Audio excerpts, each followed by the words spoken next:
The idea of hitting the slot machine button and randomly getting star cards isn't my cup of tea. It sets a new low for loot crate systems. With advantages determined by random chance and possibly returning to microtransactions in the near future, it destabilizes the fun and spirit of competition. The game is designed with the expectation that I like earning and opening loot crates to get better stuff. Microtransactions and loot boxes inseparably tied to progression. Jesus, do I have to watch this animation every time? Just give me the stuff! Star Wars Battlefront 2 is dead on arrival, and my only hope now is that either EA changes its ways or that they lose the exclusive rights to this license.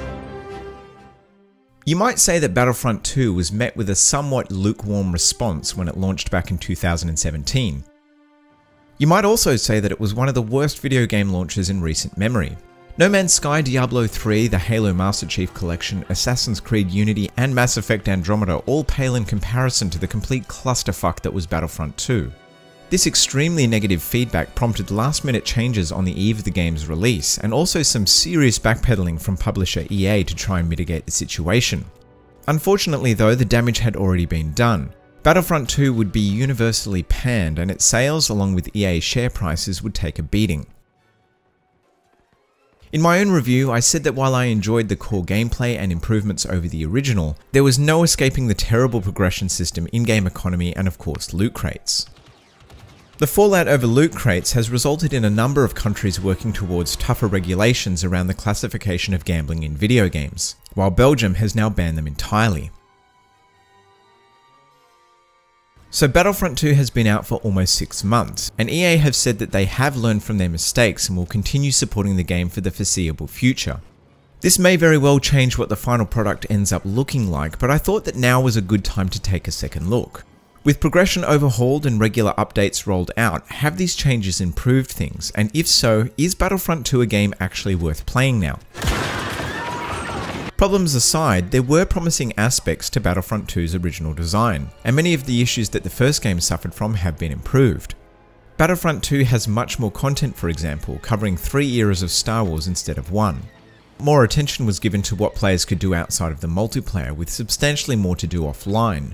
Multiplayer in its various modes built on the strengths of the original and rethought what didn't work so well. The best example of this is Starfighter Assault. Criterion took the underwhelming fighter squadron and transformed it into one of the strongest components of the game. The depth in gameplay was significantly expanded across all modes, which helped break up the monotony of the original. Classes, for example, give you different ways to play and allow you to have more than one setup. Starfighter Assault was given varied environments and objectives, making it much more interesting to play and requiring actual strategy. Ideas that seemed half-baked in 2015's game were given more thought, such as the introduction of the battle point system. This replaced hero and vehicle pickups, and although it's not a terribly original solution, it does add more strategy, and it removes silly behaviour like players camping known hero spawn locations. The star card system, which provides loads of different setup options and ways to play, is another strong point. It was largely overshadowed at launch by the progression system, but it offers a level of depth that fans who've stuck with the game have come to appreciate. I've already covered the changes to progression in a detailed video, so I won't go over it again, but it's worth reiterating how big an improvement that update was. Progression was unquestionably one of the biggest complaints from both critics and fans at launch. With its overhaul and the removal of loot crates from the ranking up process, it's now much easier to evaluate the rest of the game's strengths and weaknesses. Unfortunately, the biggest casualty of this update was the second season of content. With presumably an all-hands-on-deck situation at DICE, development of Season 2 was halted. This has resulted in a 4-month gap since Season 1 wrapped up. That's not to say that the game hasn't received anything new in that time, but it's clearly much lower than what was planned. This is a real shame because the removal of the Season Pass and the promise of all future DLC being free or unlockable through regular gameplay should have been one of the game's high points. Killer shot. So let's talk about the post-launch support. Season 1 officially kicked off in December of 2017 with The Last Jedi. This added the crate map, a new ship, new heroes, and timed challenges. Additionally, it asked players to pick a side and awarded the winning faction with in-game items. Season 1 lasted 6 weeks, and overall it offered a pretty substantial amount of new content and things to do. In January, Iden Verso's TIE Interceptor was added along with a bunch of balance changes and bug fixes. In February, Cargo, the capture the flag mode from the first game, was added as a limited time event. While it wasn't particularly new, it was a nice distraction from the other infantry modes.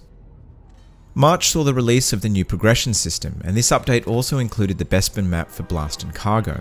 All hero ships were unlocked by default, meaning they no longer required credits or some other type of grinding to use, and this was a big win for players who didn't have hundreds of hours to sink into the game, so basically most people. In April, as promised, appearances made an appearance, and represent the only form of microtransaction currently in the game. This was the first batch of character skins to be added, with apparently more on the way. Unfortunately, these are kind of underwhelming. That may have a lot to do with how they are presented though. The hologram display is a cool idea, but it really doesn't give you a good look at each appearance. A lot of the detail is lost, and you can't zoom in or rotate them. Some of the appearances are quite pricey too, despite looking very similar to the cheaper options. This is unlike loads of other games where rare items generally have more detail or have a completely unique design. Simply labeling something as epic doesn't necessarily make it more exotic.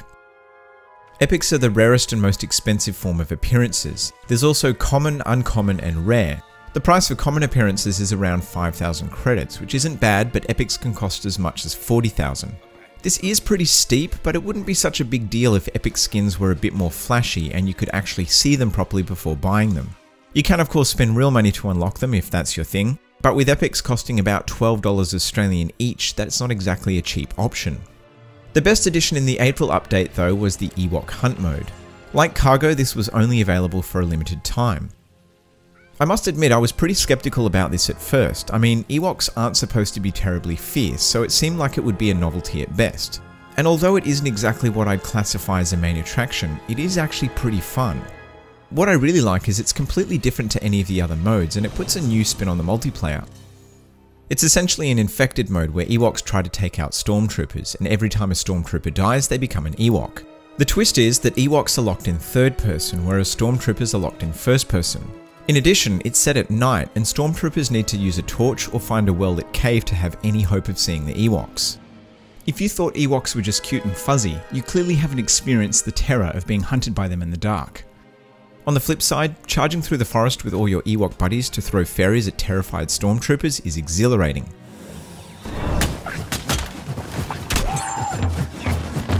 Each of these updates have contained numerous balance changes and bug fixes too, although many of the bigger problems have been largely neglected.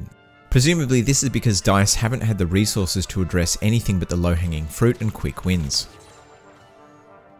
One area that is surprisingly a bit of a letdown 6 months after launch is Starfighter Assault. Don't get me wrong, it remains one of the strongest modes, but apart from a couple of additional ships, nothing else has changed.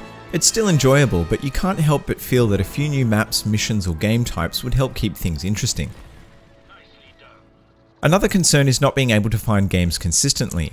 Battlefront 2 only has 5 modes, not including the timed events, but it seems to be getting increasingly hard to find a full lobby in the smaller modes like Blast and Strike. Now this could be purely a matchmaking issue. Partying up with friends is just as fiddly and inconsistent as it was at launch, and the ability to properly squad up is still absent. This was one of my original complaints, and it remains one of the most frustrating things about the game. What should be simple and easy is time-consuming, nonsensical, and often results in my friends and I giving up to play something else. The other depressing possibility of why finding games is hard is that maybe there just isn't enough people playing those modes anymore. Based on my own experience though, and DICE's track record with matchmaking, I'm not sure this is the case. I generally play at the same time of day and at the same time of the week, and getting into active games can either be near impossible or quick and easy. If the number of players was consistently low, making it difficult to find games, then why isn't matchmaking consistently bad? If you plan on playing alone or with strangers, then things are definitely better. I complained about almost exactly the same issue in my final thoughts on Battlefield 1, so it's very likely that it's an issue with the netcode. Either way, it is disappointing to see that DICE have the same issue across multiple games. In-game chat is another area which doesn't work as well as it should. For some reason it drops out during loading screens. This wouldn't be so bad if the loading screens were quick, but they are not. It's hardly a deal breaker considering it's easy enough to get around on PS4 by using the normal party chat, but again it seems strange that such a common and basic feature would have these problems.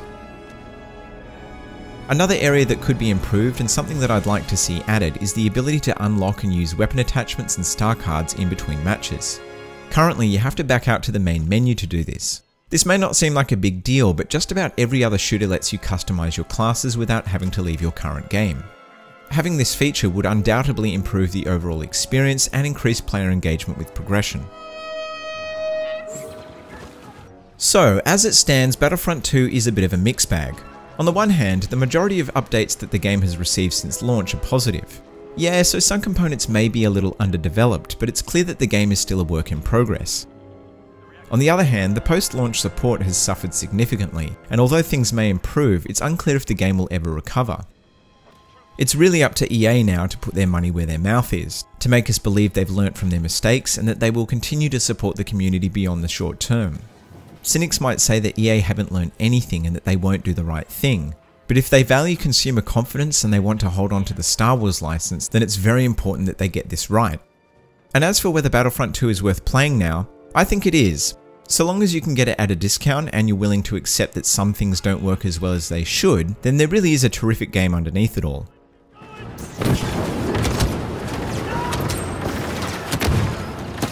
into shot range.